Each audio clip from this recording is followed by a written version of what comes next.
اس کے ساتھ سیکس کیا ہے کہ نہیں کیا. ہو سکتا ہے لوگ ویٹ کرتے ہیں وہ لڑکی کا بڑے ہونے کا. اس حوالے سے ہم پھر قرآن سے مدد لیتے ہیں اور قرآن کی ایک اور آیت پڑھتے ہیں جو ہے سورہ احزاب کی ورس 49. اس میں لکھا ہوا ہے، اے مومنو جب تم مومن عورتوں سے نکاح کرو پھر ہاتھ لگانے سے پہلے ہی طلاق دے دو تو ان پر تمہارا کوئی حق عدت نہیں ہے جسے تم شمار کرو. اب یہاں پر اللہ تعالیٰ نے بتا دیا کہ اگر کسی عورت سے آپ نکاح کریں اور ان کے ساتھ سیکس نہ کریں اور طلاق دے دیں تو پھر ان پہ عدت نہیں ہے. یعنی کہ اب قرآن نے یہ صاف صاف لکھ دیا کہ عدت صرف ان خواتین کے لیے ہے کہ جن کے ساتھ آپ سیکس کریں اور پھر ڈائیورس دیں.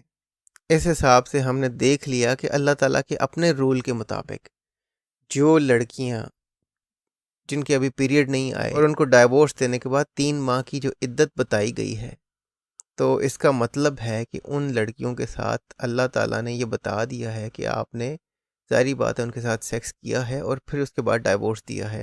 اس صورت میں وہ لڑکیاں 3 مہینے کی عدت گزاریں گی. وہ چھوٹی بچیاں جن کو ابھی پیریڈ ہی نہیں آئے. اور اگر مسلمانوں نے ان کے ساتھ سیکس نہیں کیا ہوتا تو اس صورت میں عدت بالکل نہیں ہے، عدت کی ضرورت نہیں ہے. لڑکی کسی دوسرے بندے کے ساتھ رائٹ اوے شادی کر سکتی ہے. تو اب اس سے تو ہمیں یہ ثابت ہو گیا کہ اللہ تعالیٰ نے خود سے بتا دیا ہے کہ آپ کے لیے چھوٹی لڑکیاں جائز ہیں جن کو ابھی پیریڈ بھی نہیں آئے. آپ ان کے ساتھ شادی کر سکتے ہیں، ان کے ساتھ سیکس کر سکتے ہیں، ان کو ڈائیورس دے سکتے ہیں، اور ڈائیورس دینے کی صورت میں ان کی عدت 3 مہینے ہے اگر ان کو پیریڈ نہ آئے. اب ہم یہ دیکھ لیتے ہیں کہ نبی نے اس حوالے سے کیا فرمایا ہے. یہ میں آپ کے سامنے ایک حدیث پیش کروں گا. یہ حدیث ہے صحیح بخاری کی 5080. اس میں جابر بن عبداللہ نے جب نبی کو بتایا کہ جی میں نے شادی کر لی ہے تو نبی نے فوراً پوچھا کہ بھئی کس قسم کی لڑکی سے شادی کی ہے. تو جابر نے بتایا کہ میں نے ایک بڑی عمر کی عورت سے شادی کی ہے. تو نبی نے کہا کہ تم نے ایک چھوٹی جوان لڑکی سے کیوں نہیں شادی کی کہ تم اس کے جسم کے ساتھ کھیلتے. تو اس میں صرف میں یہ کہوں گا کہ آپ نبی کی صرف ذہنیت دیکھیں. نبی کے مطابق بڑی عمر کی عورتوں کے جسم کے ساتھ کھیلنے میں مزہ نہیں آتا، صرف جوان لڑکیوں کے، چھوٹی لڑکیوں کے جسم کے ساتھ کھیلنے میں مزہ آتا ہے. یہ نبی کی اپنی ذہنیت ہے. اب اس میں اسی حدیث کے 2-3 ویریشن پڑھتے ہیں اور نبی کی اور جو مختلف قسم کی تھاٹس ہیں، جو خیالات ہیں اسی جوان لڑکی کے حوالے سے، وہ ہم دیکھتے ہیں کہ ہر ویریشن میں نئی نئی باتیں سامنے آتی. اب یہ ایک ویریشن ہے اس حدیث کی جو ہے 4052. اس میں جابر بتا رہا ہے کہ میں نے نبی کو بتایا تو نبی نے پوچھا کہ تم نے جوان لڑکی سے کیوں نہیں کی تاکہ تم اس کے جسم کے ساتھ کھیلتے. اس نے بتایا کہ میرا باپ مر گیا تھا احد میں اور پیچھے 9 بیٹیاں چھوڑ کے مرا ہے. ان میں کئی چھوٹی بھی ہیں جس کی وجہ سے میں نے سوچا کہ اگر میں چھوٹی ہی بیوی لے آؤں گا تو وہ ان کی دیکھ بھال کیسی کرے گی، وہ نہیں جیسی ہوگی. تو پھر میں بڑی عورت لے کے آیا ہوں تاکہ وہ ان چھوٹی بچیوں کی دیکھ بھال کر سکے. اب یہ بندہ جابر یہ کتنا ذمہ دار آدمی ہے کہ یہ ذمہ داری اٹھا رہا ہے اور ذمہ داری سے سوچ رہا ہے، جبکہ نبی کے ذہن میں کیا چل رہا ہے کہ چھوٹی بچیاں اور ان کے جسم کے ساتھ کھیلنا اور اس طرح کی باتیں نبی کے ذہن میں چل رہی ہیں. اب اس سے اگلی ویریشن جو اسی حدیث کی ہے اس میں آپ کو ایک ایسی عجیب و غریب بات پتہ چلے گی نبی کے حوالے سے کہ آپ حیران رہ جائیں گے کہ نبی کس حد تک عجیب و غریب، یا آپ کہہ لیں کہ گھٹیا سوچ کا مالک تھا. تو ہم پڑھ لیتے ہیں. یہ صحیح بخاری کی 5245 حدیث ہے.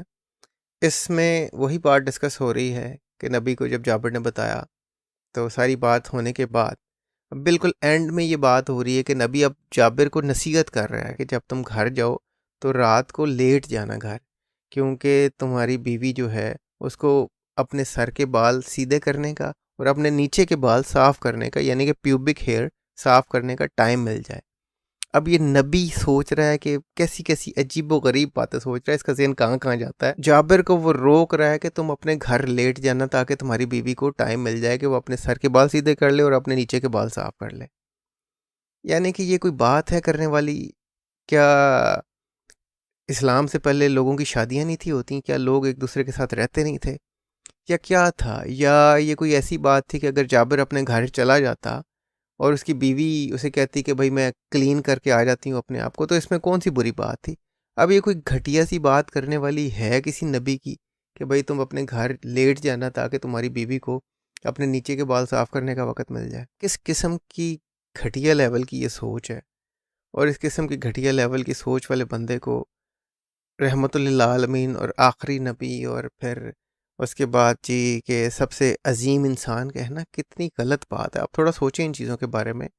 لیکن بہرحال جو ہم نے کنکلوژن نکالنا تھا وہ یہی نکالنا تھا کہ یہ نبی نے اور نبی کے خدا نے ایک ہی طرح کی چیزوں کا حکم دیا ہے کہ بھئی آپ چھوٹی بچیوں کے ساتھ نکاح کر سکتے ہیں، ان کے ساتھ سیکس کر سکتے ہیں، اور نبی نے تو پسند فرمایا ہے کہ چھوٹی ینگ عمر کی بچی کے جسم کے ساتھ کھیلنے میں بڑا مزہ آتا ہے، وہ ایک ٹوٹلی ڈفرینٹ ایکسپیرینس ہے. جیسے کہ آپ کو پتہ ہے کہ نبی نے عائشہ سے 6 سال کی عمر میں شادی کی تھی، اور اس بیچاری کے پیریڈز بھی نہیں شروع ہوئے تھے، تو اس کے جسم کے ساتھ نبی کھیلتے تھے.